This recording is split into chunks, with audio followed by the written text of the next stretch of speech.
بچه ها سلام، امیدوارم که حالتون خوب باشه. استارت کارون با شونه 4.5 میل و گارد باز برای انجام عمل تخلیه.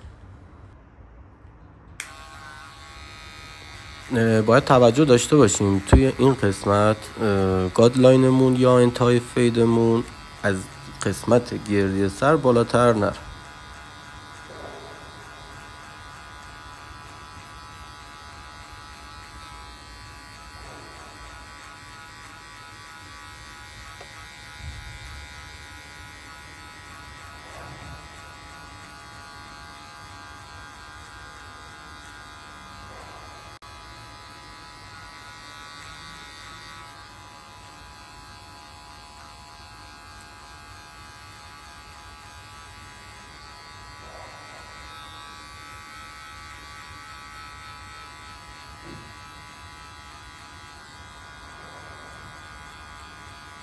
بچه ها باید دقت داشته باشیم، پرتاب دست خیلی مهمه توی عمل فید و همچنین فشار دستمون. میریم برای مرحله بعد از اینکه تیرگی کار یا مشکی کار رو که در آوردیم، نوبت به سفیدی فیدمون میرسه.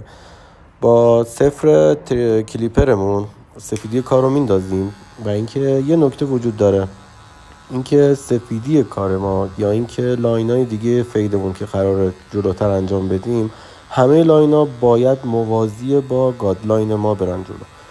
اگه موازی نباشه یه اختلاف خیلی کوچیک توی فیدمون ایجاد میشه. پس برای تمیزی کارمون و پای خروج کار خیلی بهتره که تمام لاینا موازی با گادلاین ما پیش بره.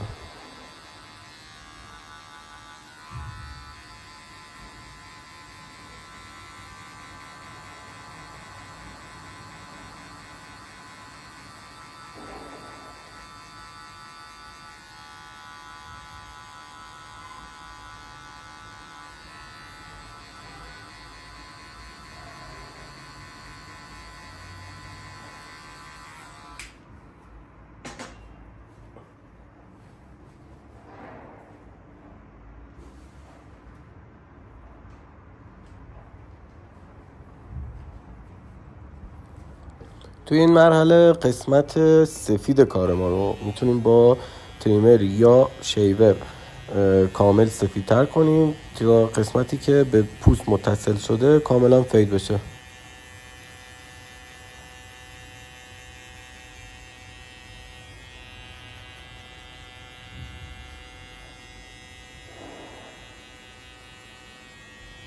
بعد از پایان این مرحله ما یک کنتراست فید برای خودمون ایجاد کردیم، یعنی یک قسمت مشکی و یک قسمت سفید برای خودمون ایجاد کردیم، یعنی اجازه داریم توی این محدوده فید خودمون رو کامل کنیم. مرحله بعدی قسمت توسی رو باید ایجاد کنیم. با شونه 3 میلمون بین خط مشکی ما و خط سفیدی که انداختیم شونه 3 میل رو استفاده میکنیم.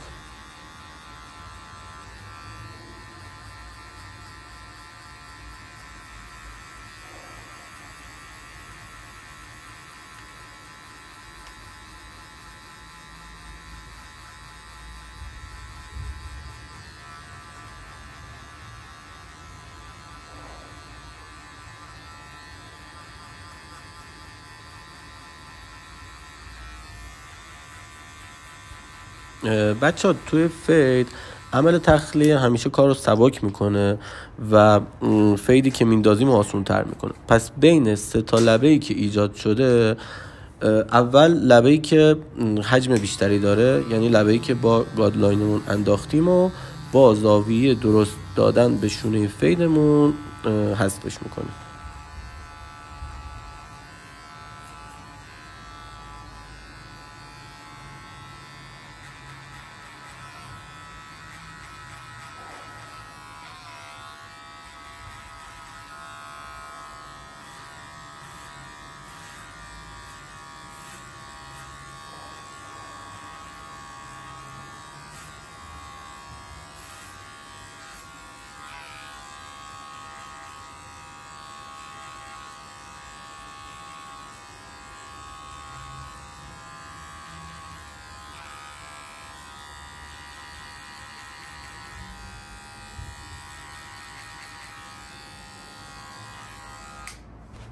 توی قسمت بعد لاینی که با شونه سمیل انداختیم رو باید حذف کنیم. با گذاشتن شونه سمیل و گارد باز و فشار دست مناسب و پرتاب دست مناسب، لاین یا قسمت سمیل رو حذف میکنیم.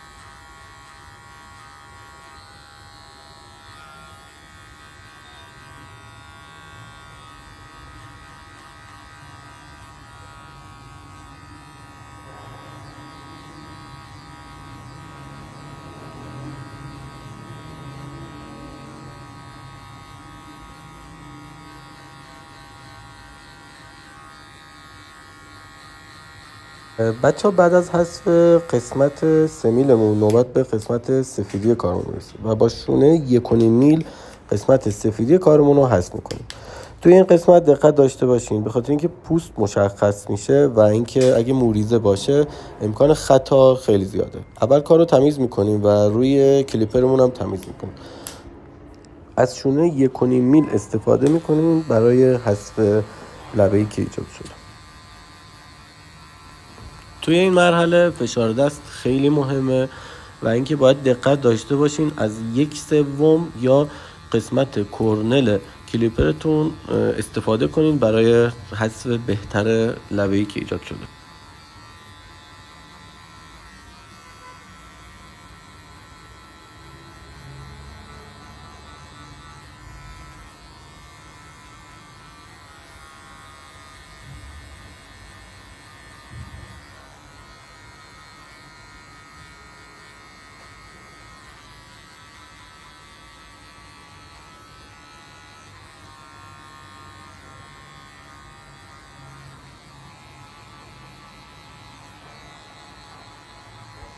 مرحله بعد قسمتی که با تریمرمون انداختیم رو باید حذف کنیم. برای شروع باید کار رو دوباره تمیز کنیم که موی اضافه چیزی وجود نداشته باشه و با قسمت کرنل کلیپرمون شروع میکنیم حذف لبه.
برای خط شقیقه باید دستمون به صورت یه پرگار عمل کنه. یکی از انگشتامون رو به صورت اهرم میذاریم و یه نیم هلال خیلی تمیز و دقیق ایجاد میکنیم. بعد از پایان تمام مراحلی که انجام دادیم نوبت به لکه گیری کارمون میرسه. قسمت هایی که لکه ایجاد شده یا تراکممون بیشتره رو با لبه پیتاژمون میگیریم. باید دقت داشته باشیم پیتاژ به صورت موازی به قسمتی که لکه هسته برخورد کنه و حجم اون لکه رو سبکتر کنه.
برای لکه گیری توی قسمت هایی که قد مو بلندتره از یه شونه که دندونه های ریزتری داره استفاده میکنیم و قسمت هایی که لکه ایجاد شده یا حجم بیشتری داره رو سبکتر میکنیم.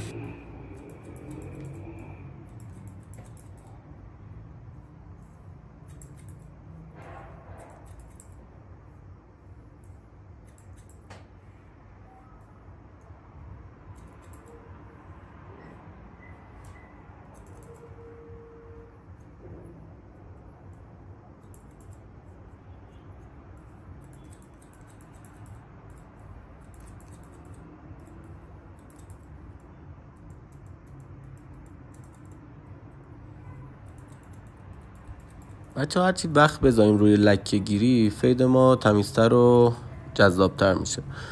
خب فید ما به پایان رسید. امیدوارم که نکات خیلی خوبی و بهره برده باشین از این کلیپ.